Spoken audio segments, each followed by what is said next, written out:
busog na tayo ng ganito. Hindi na ako makaubos eh. Parang kahit apat tayong kumain dyan. Diba, taray niya ate, walang ano yung stockings ha. Putiin nga siya. Kanina kasi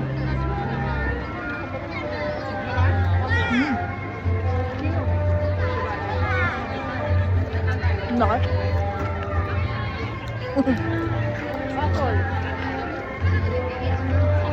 pwede ko tong ulam hanggang bukas eh.